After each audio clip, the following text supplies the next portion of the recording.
कैसे हो भिड़ो लोग। दोस्तों आज हम जानने वाले हैं कि अगर हम लोग हैक यूज करते हैं तो हमारा आईडी कौन बैन करता है, एआई या गेम डेवलपर्स। मैं आप लोगों को आज बताने वाला हूँ कि गेम टेस्टिंग क्या होता है, बग फाइंडिंग क्या होता है और ये सब कैसे किया जाता है और ये सब कौन करता है। क्या वो जो डेवलपर्स होते हैं जो गेम बनाया है, क्या वो 24 घंटा बैठ के देखते रहते हैं कि कौन हैक लगाया और कौन इनकन्वीनियंस बिहेवियर दिखाया। तो दोस्तों वीडियो बिल्कुल ना स्किप करते हुए पूरा एंड तक देखना क्योंकि बहुत इंटरेस्टिंग होने वाला है। तो देर किस बात का, चलो फिर पहले आते हैं गेम टेस्टिंग के ऊपर। ये क्या होता है? देखो यार, गेम टेस्टिंग को क्वालिटी एश्योरेंस टेस्टिंग भी बोला जाता है।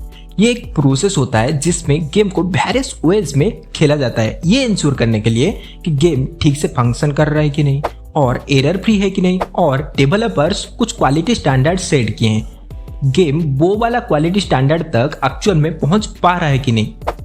और ये सब हमारे जैसे गेमर्स ही होते हैं जो कि टेस्ट करते हैं और टेस्ट करने के बाद फीडबैक प्रोवाइड करते हैं कुछ चीजों के ऊपर, like game play mechanics, graphics, performance and overall user experience, जो कि डेवलपर्स जो होते हैं उनको हेल्प करता है नेसेसरी एडजस्टमेंट करके फाइनल प्रोडक्ट इंप्रूव करने में। ये तो हो गया हम लोगों का काम।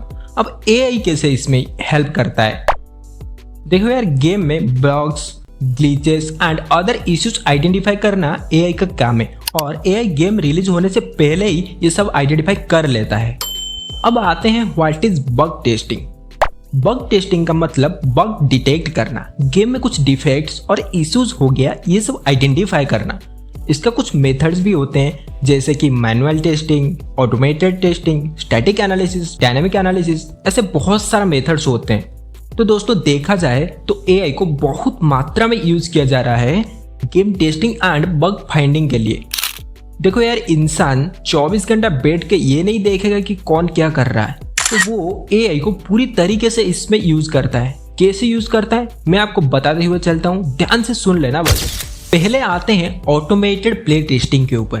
क्या है इसका मीनिंग? देखो यार, एआई का कुछ एजेंट्स होते हैं जो कि प्रोग्रामिंग के थ्रू ही बनाए जाते हैं और ये एजेंट्स इस तरीके से प्रोग्राम्ड होते हैं कि वो लोग गेम भी खेल सकते हैं। गेम खेल सकते हैं मतलब वो गेम खेलते नहीं है, उनको गेम में इन्वॉल्व किया जाता है, जैसे कि एक जनरल प्लेयर गेम खेल रहा है वैसे, जिससे वो जो एआई एजेंट्स होते हैं different player behaviours and strategies को सिमुलेट कर सकते हैं, जिससे मैनुअल टेस्टिंग के थ्रू जो इश्यूज बच जाते हैं वो डिटेक्ट होते हैं।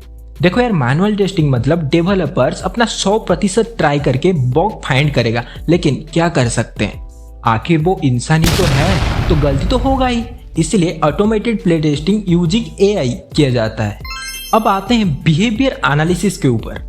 देखो यार, एआई गेम प्ले डाटा को एनालाइज कर सकता है और एनालाइज करने के बाद वो अनयूजुअल पैटर्न्स को डिटेक्ट कर लेता है। उसके बाद वो एनालाइज करता है कि क्या ऐसे एक्शंस लिया गया है यूजर्स के द्वारा जिसके वजह से गेम क्रैश हो सकता है। समझ रहे हो दोस्तों?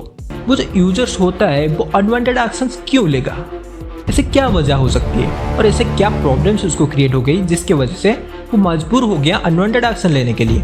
मोस्ट प्रोबेबली ये प्रॉब्लम हो सकता है कि मिशन कंप्लीट करना या तो बेटर गेम प्ले दिखाना।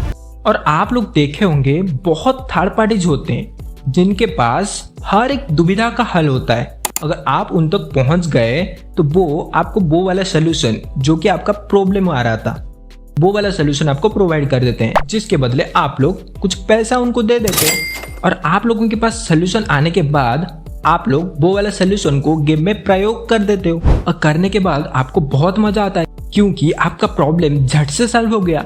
और आप ये बात अपना दोस्त लोगों को बताएं, दोस्त लोगों को बताने के बाद वो लोग भी वो वाला सोल्यूशन कहीं से भी ढूंढ के लाए या तो आपसे ले आए, तो वो जो गेमिंग कम्युनिटी हो गया उसमें एक ट्रेंड फैल गया कि इसका ये सोल्यूशन है, इसको लगा करके हम लोग इतना बढ़िया गेम प्ले दिखा सकते हैं। ठीक है, लेकिन जो गेम डेवलपर्स होते हैं उनको तो इसके बारे में बिल्कुल पता नहीं है।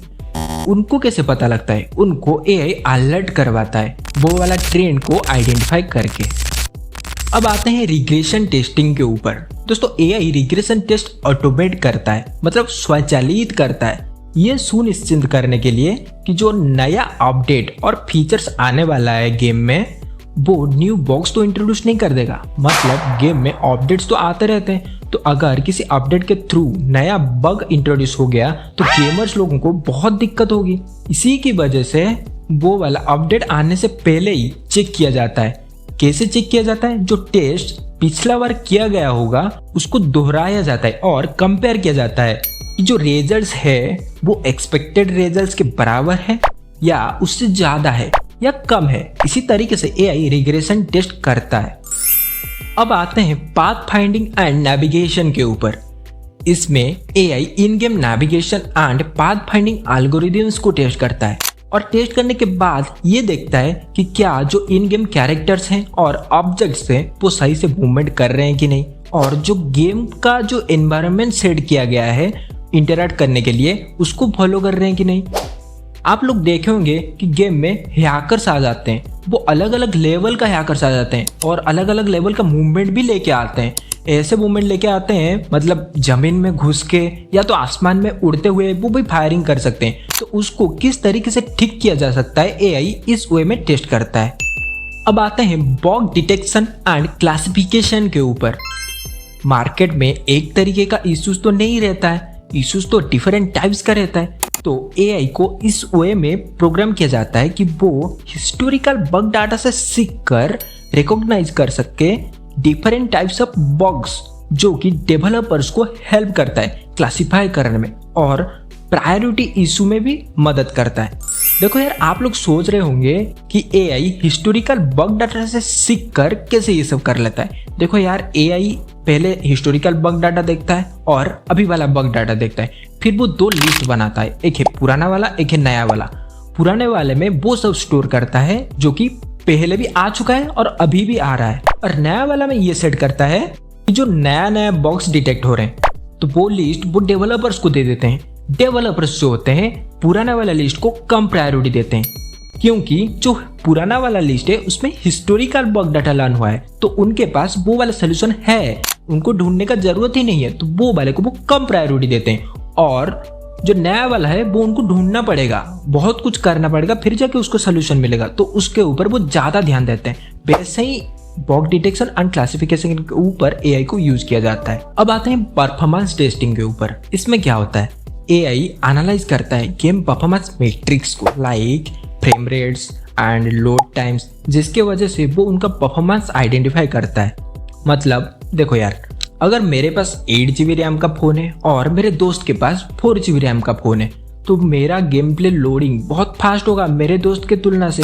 तो एआई उसको एनालाइज करता है और एनालाइज करने के बाद वो परफॉर्मेंस आइडेंटिफाई कर लेता है। अगर मेरा दोस्त 4 GB रैम लेके भी मेरे से परफॉर्मेंस हाई दे रहा है, मतलब उसका अगर लोडिंग टाइम कम है और मेरे से परफॉर्मेंस वो हाई दे रहा है, क्या वो कुछ बग यूज कर रहा है या उसका मोबाइल का कुछ वैसे प्रोसेसर है, तो वो इस लोडिंग प्रोसेस से ही डिटेक्ट कर लेता है। इसको बोलते हैं परफॉर्मेंस टेस्टिंग।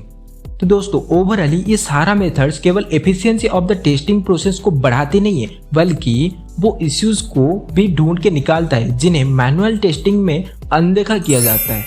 दोस्तों, अगर वीडियो आपको पसंद आई तो वीडियो को लाइक कर दीजिए और आपका जो दोस्त लोग हैं उनको भी शेयर कीजिए, और वीडियो में से आपको क्या क्या सीखने को मिला वो हमको कमेंट में बता दीजिए। और वो राइट साइड में एक सब्सक्राइब वाला बटन दिख रहा होगा, वो वाला दबा दीजिए दोस्तों, सब्सक्राइब प्लीज कर दीजिए दोस्तों।